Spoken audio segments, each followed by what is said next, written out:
Good morning. Your Excellency, Prime Minister of Tunisia, Hamad Jebali, ministers, my good friend Margaret Chan, head of WHO, Michel Sidibé, I can see you there, Mr. Jaramil and many other friends who are here from international organizations, ministers, friends, ladies and gentlemen.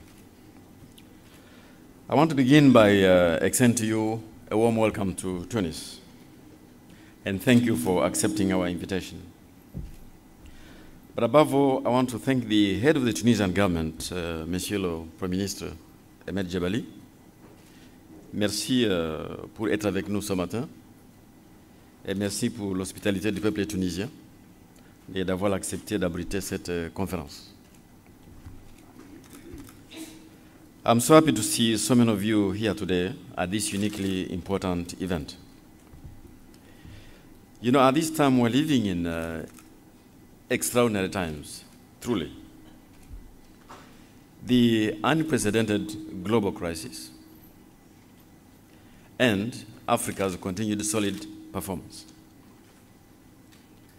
Africa has been tested during the last financial crisis. There remains many risks to our performance. But as I speak with you today, Sub-Saharan Africa will probably register a growth of 6.5%. And a number of countries might even clock double-digit numbers. But this is the problem. Both friends and skeptics wonder whether this progress can be sustained, for both internal and external reasons. And what they wonder about is not simply sustenance of economic numbers, but also of the social gains which have come with that economic performance.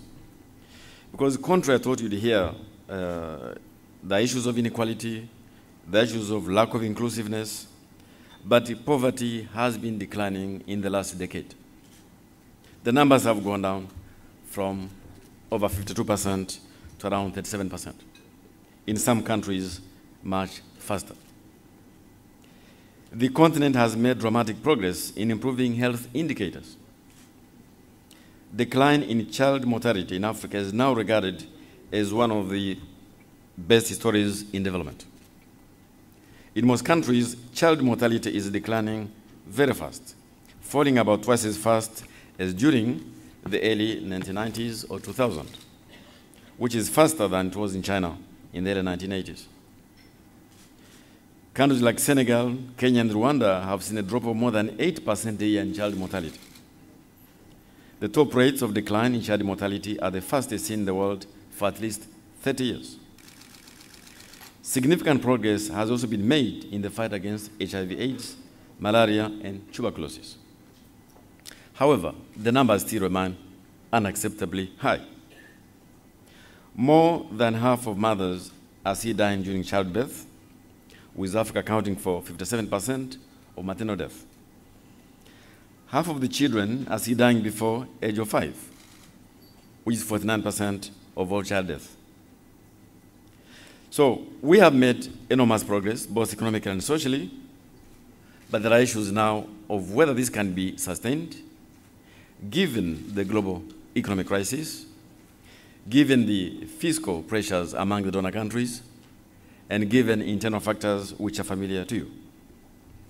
So in the midst of this new landscape, we need to rethink how we deal with health issues, including how we finance health.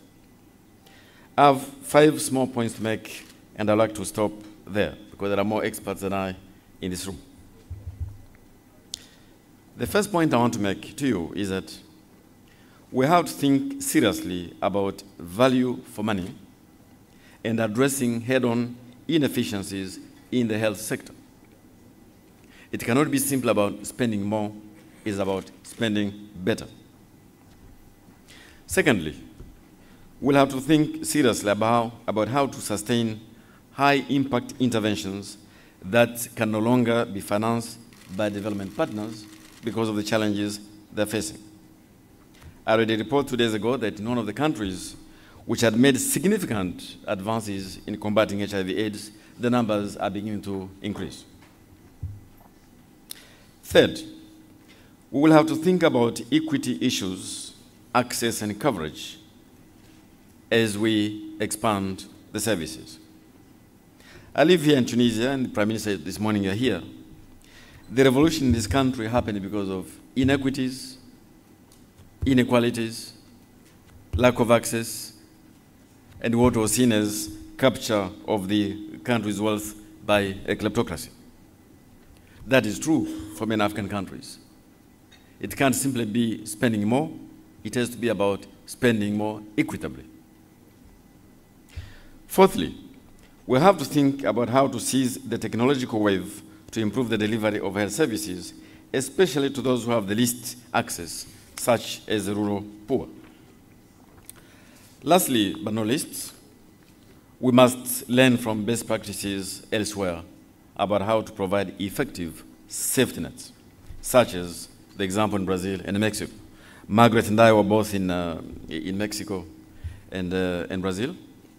We had an event where Margaret and I with the Mexican president, and we were comparing notes about how Mexico has been such a success in providing safety nets to the poor. How Brazil has been able to use only 1% of GDP to reach 25% of the population. These are lessons we must learn. So, without bothering you with a long speech, I think we'll focus at this event on two things. We have made tremendous progress, but that progress is at risk. It is at risk because of the international environment, and it's at risk because of the domestic situation. Internationally, we can no longer continue to depend on sustained flows to finance our health systems, let alone other needs in development. But domestically, we can no longer afford to have systems which are so inequitable because lack of inclusiveness, lack of equity, lack of access is what leads to frustration and lack of sustainability. I want you to count the African Development Bank as a partner in this exercise, and I look forward to the conversation between finance ministers and health ministers here today, and they will be fully engaged in that process. I thank you very much, and I wish you successful deliberations.